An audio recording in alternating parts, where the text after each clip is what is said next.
Hello, my name's Trudy. I'm the bereavement support midwife at the Worcestershire Acute Trust. And I think this is what we've really got to remember. What's behind all of this, why we're trying to reduce numbers, is behind all of this are the families. It's the families that are, their whole lives are turned upside down. Nobody ever expects this to happen to them. They don't expect their baby to die. They're absolutely devastated. I always like it to be in a boat in a storm, tossed around, don't know what you're feeling. It's often the first time they've ever experienced any kind of loss. Their whole world is upside down, and they don't know where to go, and they often see us during that time, the professionals, because sadly we have got a bit more familiarity with it, and we do guide them along that journey, because you just don't want it to happen to anybody. There's a whole range of loads and loads of different emotions. I think what strikes me the most is no matter how much you try to reassure families, they always think they've done something wrong. They never ever believe that they've done all the things that they're meant to have done. They always think they've done something wrong. There's, loads of different anxieties. They can't think straight. They don't know what on earth is going on.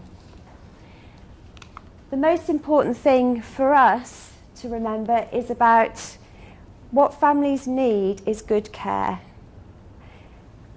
When they have good care, it completely changes the way they enable themselves to grieve, because they can focus on their grieving. They're not focusing on blame. They're not looking at everybody else. What has everybody else done wrong? But they're able to grieve the loss of their baby. And I think sometimes we need to remember that it could be our mother, it could be our daughters, cousins, it can be anybody. And what we do know is women find out so soon, even before they've missed their period, that they're pregnant. And as soon as they have that positive pregnancy test, they have planned the next 5 years, the next 10 years. They know where they're going to school, they know where they're going to live. It's all planned out. And the society that we're in today, everything's immediate.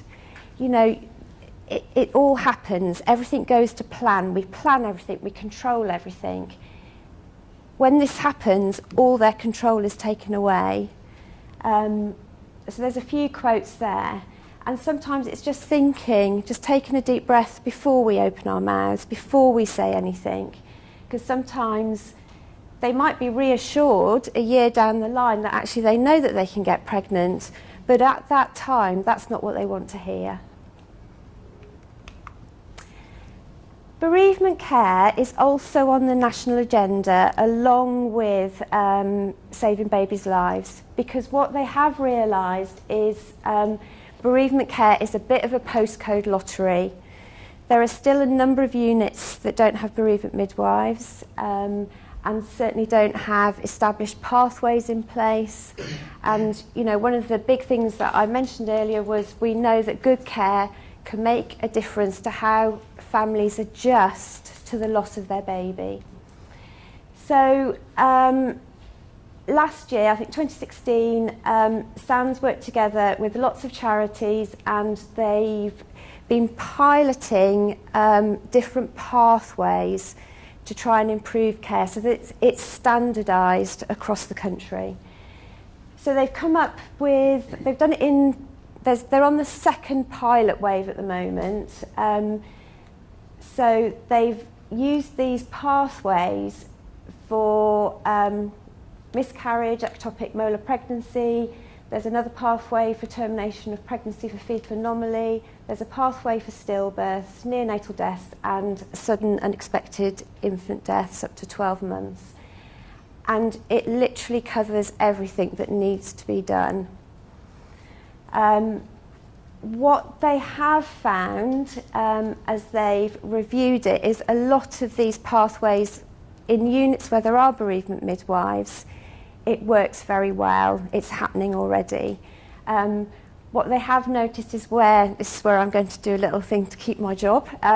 Units where they've reduced bereavement hours or the bereavement midwife has been taken away, they've noticed that the care has changed because you haven't got somebody that's focusing and making sure that the pathways are followed. And also that staff, because everybody worries, when you look after families, you worry about getting it right. And having somebody else that's around that's a bit more familiar with it, it gives you the confidence to care for families. And you know that they're going to get that ongoing care when they leave hospital, which is a lot of what bereavement midwives do.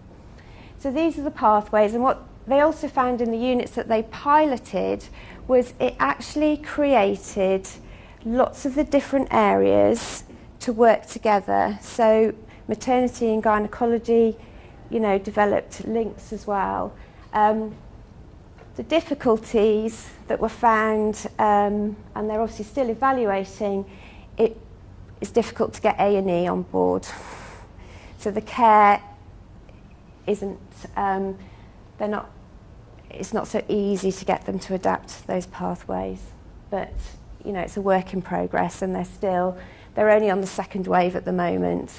So it'll be interesting to see what comes out of all the evaluations. I don't know if you can see this very well, but basically this is what's included in the pathway, so that it goes from, receiving the difficult news when families' lives are turned completely upside down. It looks at their care, it looks at the afterbirth and aftercare, it looks at when they go home, and it looks at subsequent pregnancies, and it looks at, most importantly, I think Caitlin mentioned it earlier, is looking after our staff as well. Caring for families has a massive impact on staff as well, because you so want to get it right. You invest a lot of time. As bereavement midwives, we're fortunate because we see them along the journey, so we get to know where they are. But sometimes staff are always wondering, what's happened. So it's important about looking after staff as well. And the most important thing is it's individualised care. It's not one size fits all. It's about listening to families, spending time with families and working out what is going to be right for them. A huge important part of the care is creating memories, and that's constantly changing. Lots of families will go to support groups. They might go, so especially being in the West Midlands, we'll have families from Redditch maybe that go to support groups in Solihull. If units are offering different things, sometimes families can be quite upset that they've not had the opportunity to have 3D casts of their baby's feet, or they've only got one set of hand and footprints that have got lots of splodges all over, or they never got a memory box, or nobody mentioned different things that they could do at funerals or things like that. It's about, everybody having good care. The other really important thing that comes out of a lot of feedback is about environment, where families are cared for. We've listened to a lot about what families have said in Worcestershire, and we've been really lucky that, a couple of years ago when we started fundraising, a lot of the families came on board, and to date, they're still raising money for us, but to date we have raised about just over £100,000, which has enabled us to soundproof 2 bereavement suite rooms so that families don't hear other babies crying as they're, in labour themselves.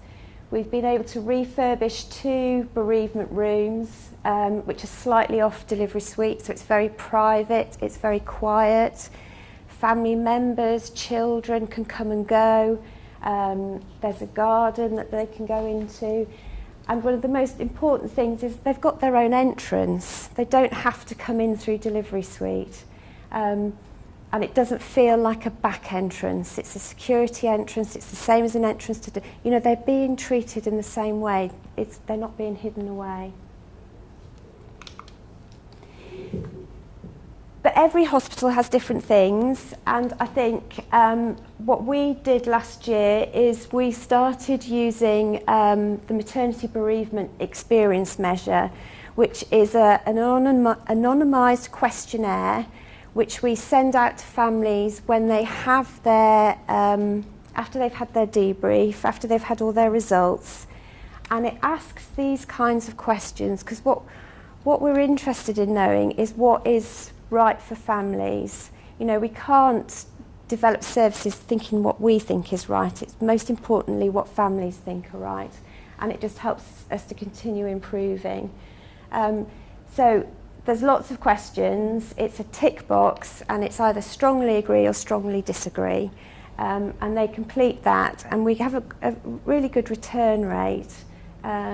We don't know who it's coming back from, but we do have a good return rate, because we want families to be able to feel that they can be honest about the bereavement care that they've received. To date, I've got to say, we only ever get strongly agree or agree. So at the moment, and there will be some suggestions which we then incorporate in our care going forwards, but it's important to get feedback from families. It's something that's always never been quite asked before, but it's the only way we can change things. The other thing that's really, really important for families is that openness and that honesty about their care. Listening to what their concerns are, listening to what their questions are, but also knowing that what we do is we take it seriously. So for the last couple of years now, we started with a different tool by the Perinatal Institute, but we've now moved to the nationally recommended tool last year, in that we systematically review all baby deaths. So any baby that dies from 22 weeks gestation of pregnancy up until a neonatal death up until 28 days, we systematically go through all their care right from the beginning. And it's quite an extensive tool, but you fill in all the information, and then what it throws out are issues around their care, and then there's a multidisciplinary meeting where you discuss those issues, and then you grade the care.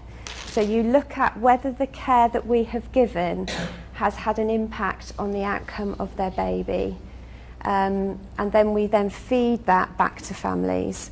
And that's a really important thing, so that families know that it's important.